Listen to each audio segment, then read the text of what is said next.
As our first speaker said, that the culture includes tradition, history, and values. Yes, tradition are made up of these that could really help our economy. According to Adam Smith, in his theory of moral sentiments, cultural values are stronger impact on our economy than the pursuit of personal financial gain. Example is the Protestant work ethic. According to my research, they gained more work, they gained more money than the Catholics because of their work ethic. The way they believe that work is really valuable to them. So if we really use their values, if we really follow their way of life, we can gain this. We can sustain the development of our economy. Natalie said earlier that culture really matters. Why? First, China. They are one of the top according to our research. Philippines has 2% of population. China has 2% population in our country, but they own 60% of our private belongings and our economy. So, if we really change our way of life, how we believe in things, if we really improve our culture, our values, tradition, we can really sustain our economic development. Filipinos have so many bad traits, especially being lazy. Filipino time is also one of them. So if we really change that one, and if you really start in our home the values that our parents teach us, everything they taught us it can bring us when we grow up. Because what's the use of politics? We can only have stability in our politics if we have good values. What's the use of intelligence without values? If we don't know how to handle our work, if our mind is already, it's very useful if our mind is already implanted with good values. If we follow traditions good traditions from our. Based on our research and in our beliefs, and in my belief, it is indeed true that technology is important. But we all know that without peace and order, there would be no technology. It is also believed that technologies have been used for violence, from clouds and doors to cluster bombs and precision guided. There would be chaos and there would be destruction, which is a great disadvantage in making weapons and other technologies. Just think about an environment full of chaos. What would you do first? Of course, you would want to survive and to do everything to stop the chaos. Everyone wants peace. Who wouldn't be?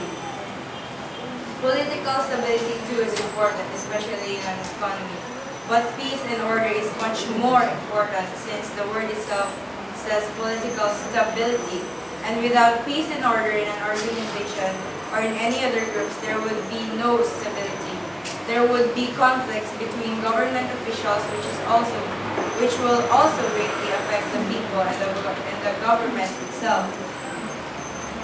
Culture is also important, but without peace and order, there would still be chaos, and our culture would also be affected. We all know that all of us have different cultures and beliefs, and without peace and order, there would be misunderstandings and conflicts that might be rampant if peace and order does not occur. Lastly, from the Bible itself, God created the world with order. He did not just create the world without reason and without certain order. From the very first day, God separated light from darkness, which means that God also separated chaos from these ECON? Technology. Technology is a factor in developing the economic growth, for it may not be able to stand alone. Without the help of the government, technology won't work. Without the help, technology won't work, and for the rest of all. But it's only for a stable economy. But if we're talking about the economic growth, it's a different story. You need technology, because technology is efficient. And laziness, that is where technology comes in. Technology is there to bring out technology is there to bring out the potential to its maximum of each and every factor. And bombing, you say, everything, everywhere, everyone in this world has its own shadow. You can't expect that something this amazing, this incredible, this revolutionary doesn't have any shadow itself, you know?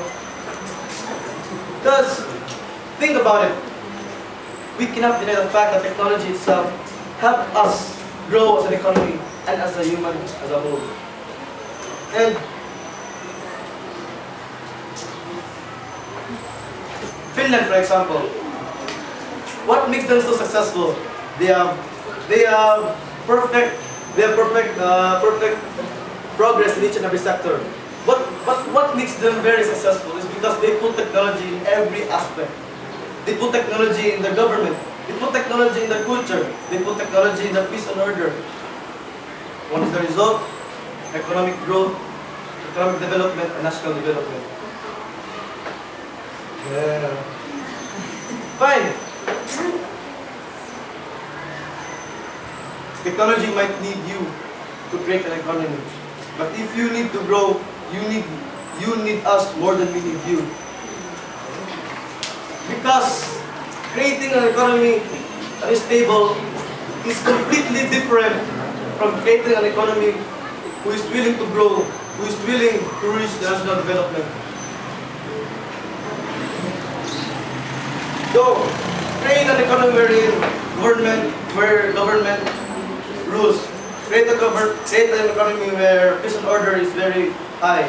Create an economy where peace and stability is high. Where will you end? At the middle. At the middle. Forever alone. But if you need growing, you need technology. Because technology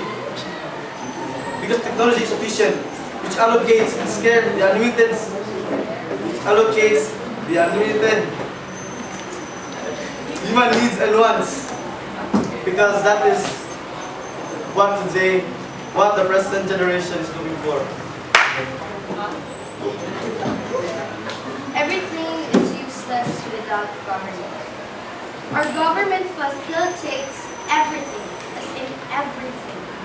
Though your statements have points, it still doesn't change the fact that our government is more important. Our government allows technology to be here in our country and to help develop the country. But it needs the approval of the government itself. The government assigns police and military men to be around the country and improve peace and order, and they're really doing their best. The government tells us to treasure our culture. See, without the government, everything won't work. It will create chaos. The development of our economy will grow. Like Africa, their government is not stable, and look at their country. Their economy is not even growing and developing at all. The people are in the streets, nothing to eat, because their government isn't even stable. And based from the Bible, Jesus Christ made it clear that His kingdom is not of this world. His kingdom kingdom isn't based on political parties and platforms and policies that will appeal to the most supporters. His kingdom is eternal. Of course, of his government and peace, there will be no end. Government stability is promised forever. Let me give you an example of an incredible government. The United States is the oldest democratic republic. It is amazing that no other country has been able to copy the government's kingdom. That is very sad.